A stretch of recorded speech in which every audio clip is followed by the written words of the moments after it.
Good morning, good evening, good afternoon, Earthlings, peeplings everywhere on Earth, and aliens, Martians, etc. Wow, boy, that was wild last night. That was super wild. And yes, I do want to talk about this subject because I think it's quite a big subject actually. Please don't worry, guys. That weirdo Alex is never going to be invited up onto this channel, ever. It's up to other creators, you know, if they want to give someone like that a platform, that's entirely their decision. I would never tell anyone else what to do. I kind of admire and understand why creators do this because I think they want to understand the situation. But I mean, with him, no, I personally think he is actually dangerous. I'm glad I live in another country and there's the channel, you know, and a lot of sea and the Bay of Biscay between me and him. I am very, very grateful for that. He pops up on lots of different channels all the time, and it's not just me. He goes after a lot of other YouTubers who I shall not name. They know who they are. They've had this crank going after them, blaming them equally for all of the problems in his life, same as he does me. But he's not alone. I mean, I see also it's not just YouTube creators that get attacked. Sometimes it's you guys in the comments, you know, just for commenting, then your username will get thrown in there and you get attacked as well. And I watched this absolutely magnificent interview between Camilla Tominey and Piers Morgan yesterday. Now, Piers is a very outspoken, as we know, and can be very divisive character. And sometimes I absolutely hate the things he's saying, and sometimes I absolutely love the things he's saying. But it was one of the best interviews I think I've ever seen. Probably because he was being interviewed for a change, as opposed to the other way around. And he and Camilla, they were really, really good. And he's just released a book called Woke is Dead. I don't think I'll buy it, but I get the general idea. Because he did another one called Wake Up Britain, which again, I haven't read, I get the general idea. And basically he and Camilla sort of at one point discussed that in 10, 20 years, when society looks back on this era of I don't know, victimhood and people blaming others, which basically, if, you know, oh, you've got mental health, you can abuse anybody you like, you can behave any way you like, that it's all fine, because you've got mental health. You know, people are going to look back on this era of society and they're going to think, did something get in the water? You know, what happened? Was it the lockdown?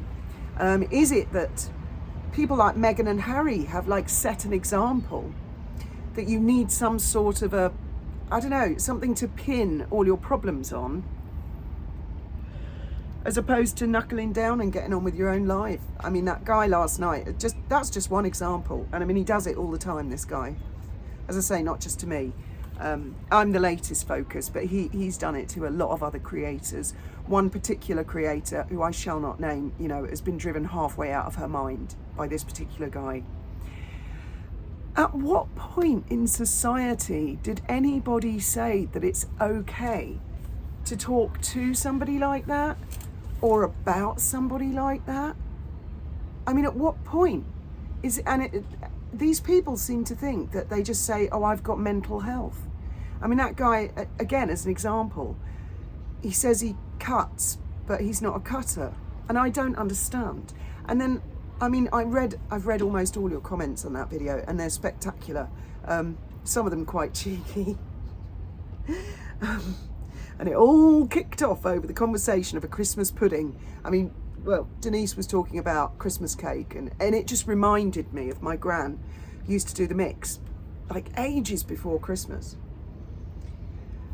I mean, it's really not acceptable, is it, this kind of behaviour? And it does, whenever I read stories in the newspapers that are completely unrelated to me, I see these sort of lynch mob witch hunts forming. Yes, obviously Prince Andrew, it's all very, very bad, very bad. But the suggestion that he shouldn't be allowed to even be with family members, that he's not allowed to have friends, you know, I mean, strip the guy naked, take him outside, set fire to him. Where does it stop? I am glad that a certain author has toned it down and sort of said, come on, there are certain things that you cannot do to Andrew. Good. So he's drawn a line. Excellent. But I mean, this sort of witch hunt mentality, this mob mentality that I see the press whipping up all the time, it's incredible. And then that guy last night, he's a product of this type of thing. He's well, I mean, I'm glad to say that my two kids for years have been saying to me, Mum, you do know the world is kind of topsy-turvy, and they've noticed. So, and their friends have noticed, and their generation are like, what is wrong with these people with all this weird, extreme, really extreme wokeism?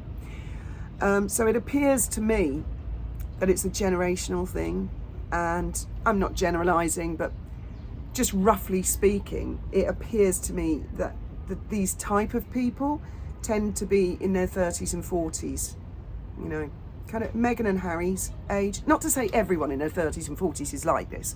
Most people are not. But it just seems that because my kids and their friends are not like this, it's like it's gone back to normal. Perhaps it's something to do with the education system. Perhaps they had a different way of approaching children during a couple of decades, and then they discovered that was not good teaching, so maybe they've gone back to more old-fashioned teaching. I don't know. But it is strange, it's peculiar to me that someone who I've not only never met, I had no idea this guy existed. I mean, obviously, there are millions, billions of people on the planet. We can't all know each other. And that he's got that level of looking into my life and worrying about my life. And I mean, I don't actually know what he's hoping to achieve with any of this. He says he wants my channel off the internet. He wants me deleted. He did actually say he's coming after me to end me and stuff. I'm not quite sure how to take that one. As I say, there's a couple barriers, physical barriers between me and the UK. And then, well, how do any of these people think that this is acceptable? Well, I mean, I thought I'd put it up. I'm okay. I didn't put it up for like sympathy or anything like that, just as an example, a snapshot, if you like, so that you guys get a tiny bit of a taste of what, if any of you are thinking of starting a YouTube channel, this is really quite common behavior. It happens a lot. There's not just him, there's a lot out there. And they follow you around the internet and they change usernames. You block one, they create another, you block that, they create another. When I was in Denise's comments last night, I couldn't see any negative comments because I've already blocked all those trolls that go round all the different channels. So I couldn't see them. I can't see this guy's comments. So that's why he does a lot on X. He's always done a lot on X. Well, I don't really go on X very much these days. So then they're not getting the attention on X, so they bring it to YouTube. And then they get blocked, their username gets blocked, so they're not seen in the comments, so they're not getting attention. So then they want to go up on creators' channels. And as I say, him or anyone like him, they are never welcome to come up on my YouTube channel. I'm going live tonight. We can chat about this tonight. Oh, I've just had a bit of deja vu. Only mildly. So anyway, how are you guys on this fine Friday? I might dress up tonight, actually, for you, especially for you. I mean, I never go out anywhere, I never do anything, so I might as well, all dressed up and nowhere to go. So I'll dress up for you guys tonight, as long as it's not too hot. Yeah, it's very strange, isn't it? Or is it that social media has messed with people's minds so much that they can't think straight and they get themselves whipped up into a terrible, terrible frenzy about something perhaps they've no control over? I mean, a Meghan and Harry thing again. I have never had feelings of pure, undiluted hatred towards Meghan and Harry. And I don't really understand anybody who does. That was another thing that Piers Morgan said. He said, I don't hate Meghan and Harry. He said, I just think they're a pair of buffoons. And he hasn't actually really spoken about them for a couple of years. He just stopped. Whereas Harry, oh my God, he'd go on and on and on.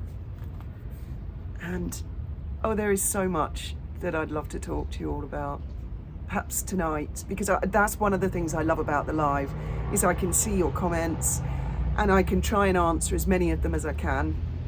Obviously I can't highlight all of them, but I mean, it seems to me that when people have done something wrong, or they know they're in the wrong, basically, or they fuck their own lives up, they basically blame everyone and anyone else for that problem. It's never their problem. And it seems to be a very common theme. It's not just people clearly with mental health issues. I mean, that particular guy, I have said for months, he does not need help from YouTubers. What he needs is professional help. He needs to see a psychiatrist. He needs to see a doctor. YouTubers and TikTokers, etc., are not qualified to deal with this.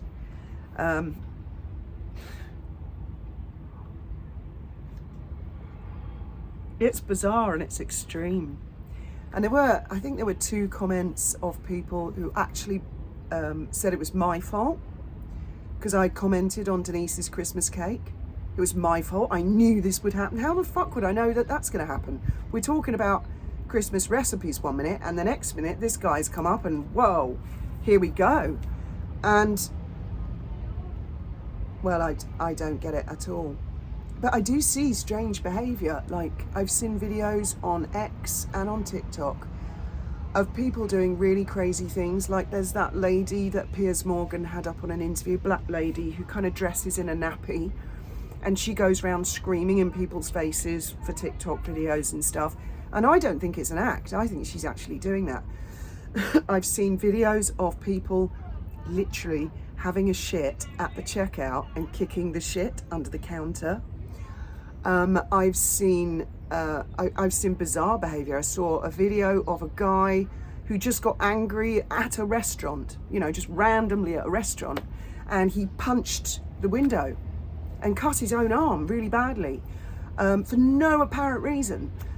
I see a lot of this on social media, more and more and more. I mean, it's like crazy behaviour. It really does remind me of the film Impact with Meg Tilly, where basically something had gotten in the milk and it had made them all lose their inhibitions, and it had made them all just behave exactly how they wanted. The most outrageous behaviour, like a guy relieving himself on somebody else's car and laughing and waving and going about his business.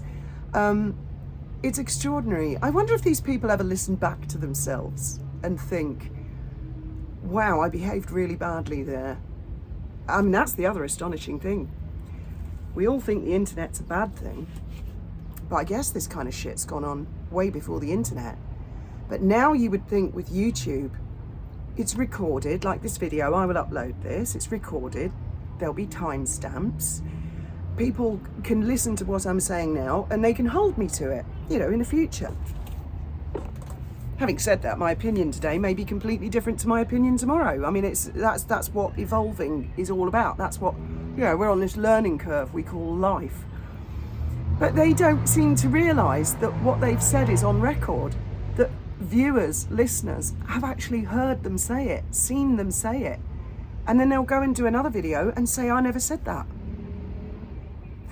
That's extraordinary, isn't it? Really extraordinary. And I don't mean just changing one's opinion because you've evolved in your thought process. I mean, literally from one video to another saying black is black, and then the next one, no, I never said that. I said black is white. Black is white. It's crazy. Well, I can't wait till tonight. So you've got video today and a live. I'm not quite sure what time I'm going to do it. I haven't set it up yet, but I will be setting it up soon, and then hopefully you will all get notifications. And we will talk about royal stuff as well. We're not just going to talk about this. I'm sure that a lot of you have had your own experiences on the internet, because that also is a parasocial relationship. None of us really know each other. Do you know what I mean? I always try to be as polite as possible. I may not always succeed, but I don't just randomly go at people. It's crazy. Anyway, those are my thoughts and opinions, and then now you've had a little snippet of this is a regular thing, and it's thrust in all YouTubers' faces, believe me. Some of them never mention a word about it, some of them do, but it goes on all the time, on a daily basis. It's constant.